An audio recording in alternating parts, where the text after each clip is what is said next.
Nabalibu, my name is Rusiate Tudravu, originally from Nasautoka, along the Wanimbuka River, the province of Telebun.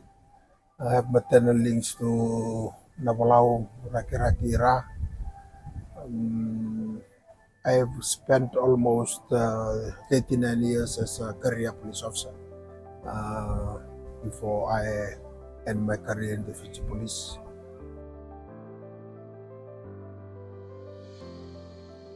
I started when I was still young. The eldest in the family was a police officer. I can recall that there was a death in the family. One of my uncle was a sergeant in the police force in the early 70s, and the police officers that came for the bureau were staying at our home in the village. So I was with them. I saw them like holding that 303 rifles and all these things. There's a firing party I came to know later. And then, like, that's the first time I saw it. That picture that I pictured during those early days.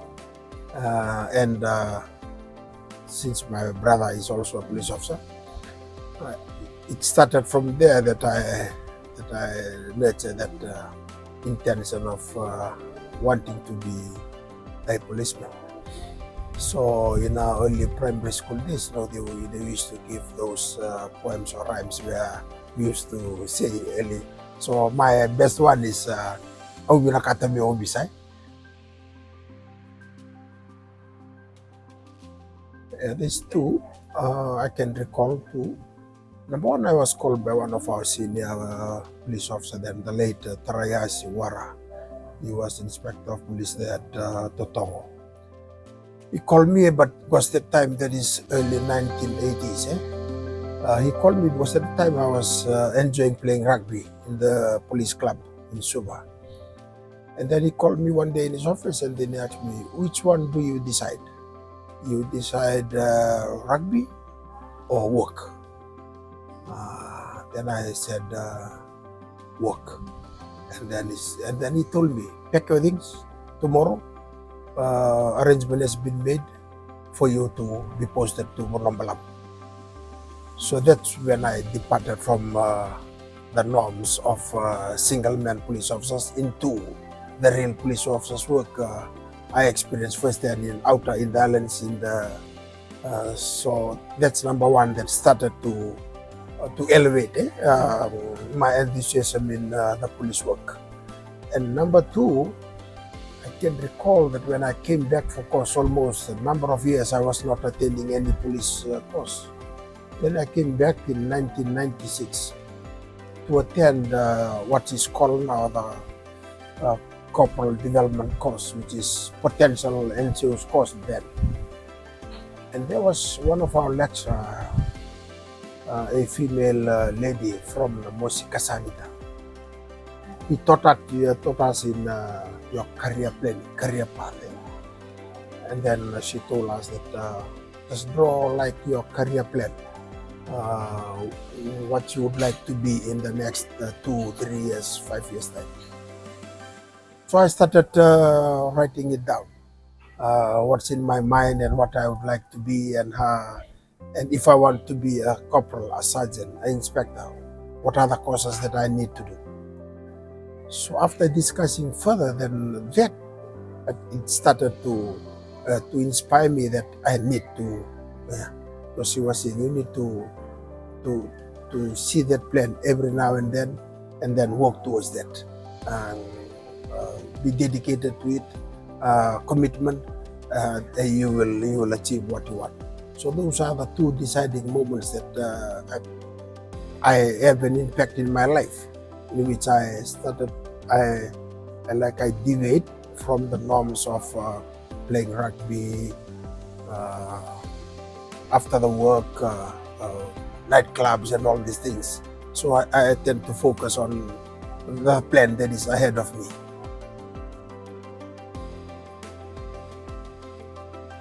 No, my career list was just up to assistant superintendent. assistant superintendent because he was saying that your plan should be like just specific, achievable. I did not go as far as to the high echelon of the organization. So because the time I was just a constable, so I just go for assistant superintendent. So when I started work towards it, in actual fact, it came into order as I planned. So I did the courses of the corporal qualifying, sergeant qualifying, and I started to be promoted, inspector, and then when I reached assistant superintendent, and then I know that the doors has opened up for me. So it started from there that the dreams of achieving higher ranks in the organization came in.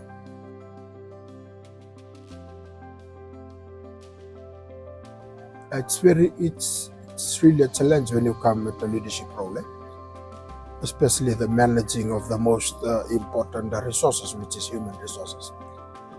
I think the challenges that I faced when I was acting commissioner was when the period of the COVID-19. That is the most challenging period that I came across, because you are dealing with like something that is unknown, spreading. You don't have. We were not prepared for it.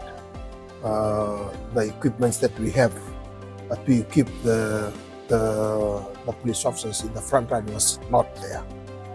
So the only thing that came up is for me to lead, talk to the men, counsel, influence, stating the importance of the tasking that is ahead of us. How can we assist? Because we know the danger that it will cause to the population of Fiji, and how can we contribute in our little ways. So it's just influencing the people, encouraging them, talking to them, staying with them all the time. I have to spend less time home and to be with them in where they are posted. It was very challenging, but they need to see me there with them, because we were going to areas where sometimes we were not informed prior to that this area is affected, and our police officers are posted in there. In some areas where we're dealing with people that are being contacted with the virus, and then it's really a challenge. But they need to see me there with them, because we were going to areas where sometimes we were not informed prior to that this area is affected, and our police officers are posted in there. In some areas where we're dealing with people that are being contacted with the virus, and then it's really a challenge. But it takes leadership skills. It takes a lot of engagement, encouraging people, giving them the right direction, looking at the bigger picture of things. Your contribution will save people's life, and also in coordination, collaborating with other government departments.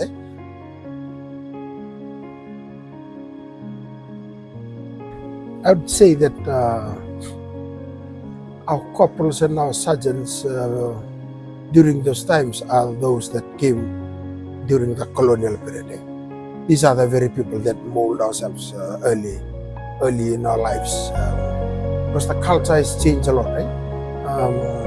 There's a lot of young generations that are coming in. I'm so fortunate that people that brought me up are those people that are very strict in discipline. Our shift corporal, our shift sergeant, there's a lot of them along the ways, they talk. I can remember that few of an officer that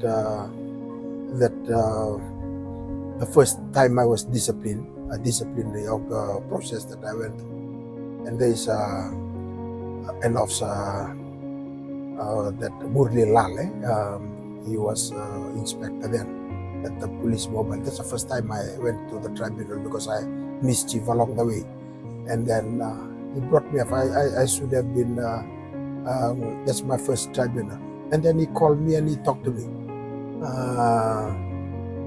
The words that he said to me you need to think about your parents. You think about what they need. They need the support from you. If you go along this line, you'll end your career. You will not prosper in this place. So you need to maintain discipline. So these are some of the advice that I heard along the ways. There are a few others that talked to me during my career in the force, and sometimes I have that heart of listening to people. And when people talk to me, talking to me, and then getting me back to think about my parents, that's something that really stuck in me. Because I went through difficult times in the village life for my parents bringing me up and getting me to have a job. So when my parents are brought into the picture of things, when they talk to me like that, it reinforces my strive towards achieving more in the organization.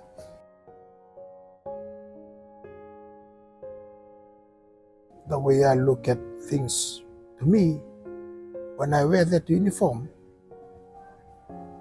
I feel different. Every time I wear the police uniform, like I'm a different person.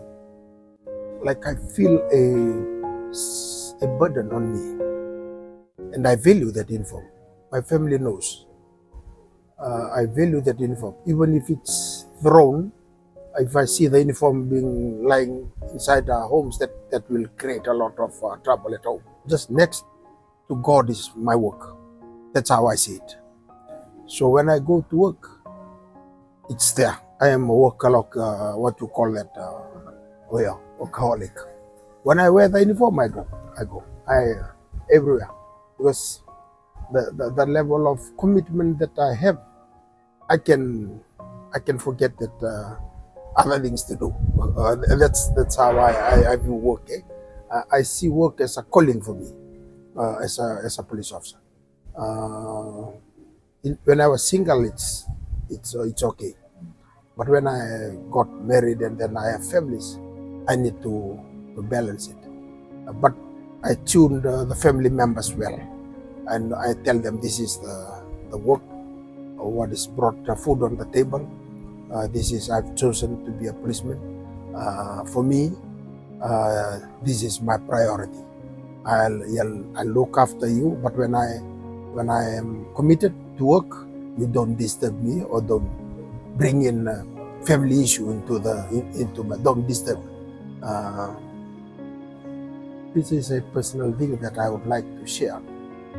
When they introduced the card system at the bank, the card system for the bank, that's with my wife. I don't take the card. To me, I just go work. She looks after everything. The card is there, you look after. I'm committed here. I'll work to get food on the table and everything that is needed. But don't disturb me when I'm. That is how I view the work. But other social activities and all, I just need to cut down on some other things to do in order for me to concentrate on because I take police officer role as a calling to my life. I bleed blue. I wake up blue. I talk about police all the time. You have to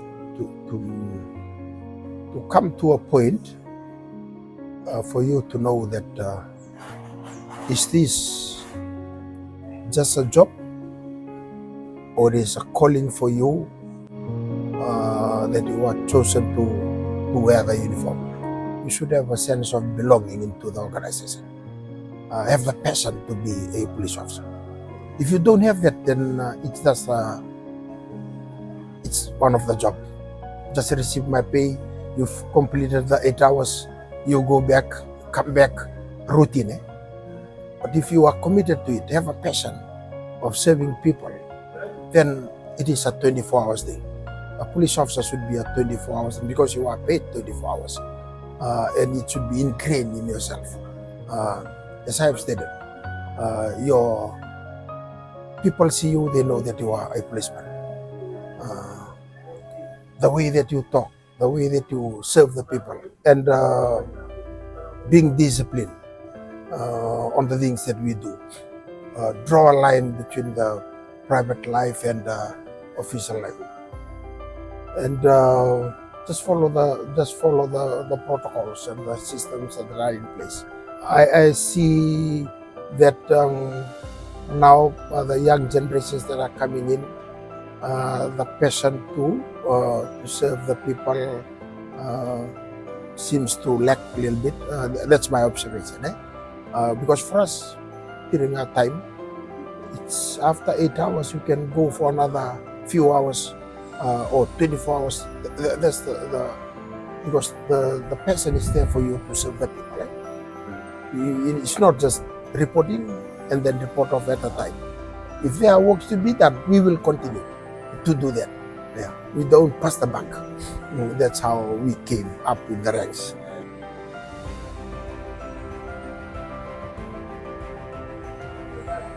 Being humble, look after them very well. Yeah. I think I can be remembered because I talk to the people. I talk to our police officers. I give them lecture. I can spin them around in the way that I talk to them. They can cry, but at the end of the day, they'll still get that comfort of fatherly advice that is given to them. I value their contribution. It's a leadership skills that is embedded in someone that can last long. You encourage them because police officers, they have different backgrounds. People come from different backgrounds. They have family issues. The understanding of this issue and try to assist them rather than be authoritative in the style of leadership. I see that I normally call people, talk to them, assist them, and this has come back when I left the force. The respect that is there is always there. I've noticed it. I talk to them for their future, career pathing and all these things. I encourage people to go and study. I encourage people to take up position. I talk to the women cadre all the time, challenging them to take up senior position, to prove themselves that they are worth. So these are things. I don't introduce any other thing, rocket science thing in the organization. Because I came up the ranks, I know the system and I know them. It's like the fatherly advice. The other thing that I would like to mention is there's a padre now in the Fiji Police, looks after the spiritual side of our police officer. That is one of the legacy that I initiated with the late Commissioner Teleni, and I worked it out by going to the Methodist Church and all other protocols that were needed. So I see that the police officers need to be guided spiritually in the work that they do. So the padre that are now in the Fiji Police Force, I personally took over what is needed, all the process, the mechanism that is needed to establish that post. I did it and the support of the commissioners then. So these are some of the things that and when Tudravu is called out, I think the picture of a smiling acting commissioner talking to the not the one that is like people are afraid to talk to you, approachable. Even though I can speak, I can talk, people sometimes they misinterpret me that I'm because of my build and how I talk in media like that. They thought that I'm a very difficult person to approach. I am a very approachable person. I think that's where I still remains now, just being humble. And And the thing always in my mind is that when you go up the ranks, there are people that contributed towards your elevation, and you need to value that support. You need to maintain that relationship with them, because at the end of the day, you will be out from the position that you're in, and these people will be there all the time. So if you're good to them when you are going up, at the end of the day, when you retire, these very people will there still maintain and they'll still have that respect for you.